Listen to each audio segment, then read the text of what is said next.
Hi everyone. Today I would like to talk to you about witnessing our own suffering.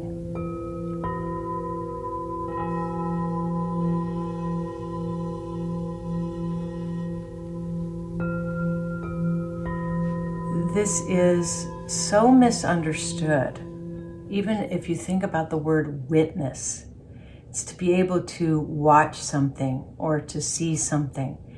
And when we talk about witnessing our own suffering, well, that may seem quite obvious about our suffering.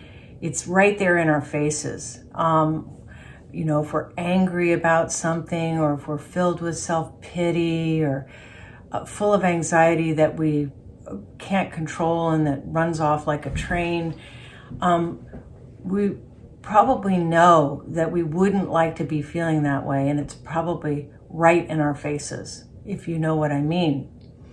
We can't help but experience our suffering. But that's not witnessing our suffering. And I want to delineate the difference between having this experience of anger and negative emotions and all of the myriad ways that we suffer. I want to delineate between experiencing that and being able to witness that. That takes some skill, and it's different than just experiencing our anger, or our frustration, or our irritation. All of those kinds of things are easy to feel and see. They're obvious. They keep us from having skillful behavior and get us into trouble all the time. And it's why we seek out distraction and ways of soothing all of these feelings. And it also, with all of these negative emotions, we want to, part of us knows this isn't good. I don't like this. And so we seek to suppress them and do things that are good. So following what we like and dislike won't help either. But developing a witness means something very specific. And you have to develop the skills of attention and awareness, and that takes practice.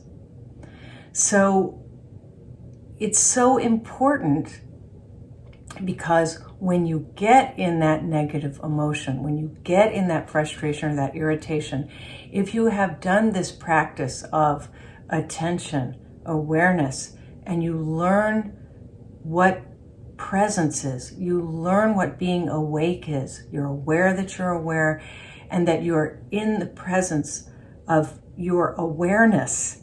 This is what presence is. And if we don't have that, we can't witness. So I speak a lot about having a witness. I speak a lot about awareness, attention, and it leads to self-observation. Now, that's a misunderstood term as well, because most of you will think, well, I know how to observe my anger. I know how to observe my frustration. It's obvious. It's right there in front of me. But that's not what it means. It means that you have a developed sense of presence in which you can bring yourself to that attention and hold that presence while you watch the negative emotion happen. Now, that level of awareness and presence develops, and it isn't any one of our centers, our thinking or our emotions running wild or having a feedback loop, and we're in the middle of it. None of that part of us can observe. There has to be a link with something beyond those functions in us that is developed through our essence, that can begin to simply watch with objectivity. And in doing so, we release the attachment. So there has to first start to be a practice of awareness and attention. We have to learn how to become present with all of our faculties, our body, our feelings, and our thoughts in conjunction, where we're aware that all of that is functioning together to bring us into presence. And at that time, we can see something of ourselves.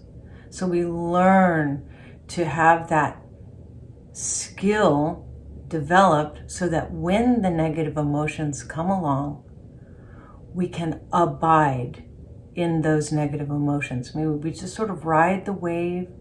We can watch. We don't suppress it. We don't repress it. We don't bypass it. We abide in the emotion, and it creates an acceptance. So when feeling these emotions, it's very hard to get out of them. You can't escape. You can try all kinds of things, self-soothing, self-care, all these things, but if you can develop a witness that knows how to abide with these negative states, you will go very, very far. Okay, that's the subject for today. Hope you learn how to do this. Take our courses at the Awareness School. This is exactly what we're teaching.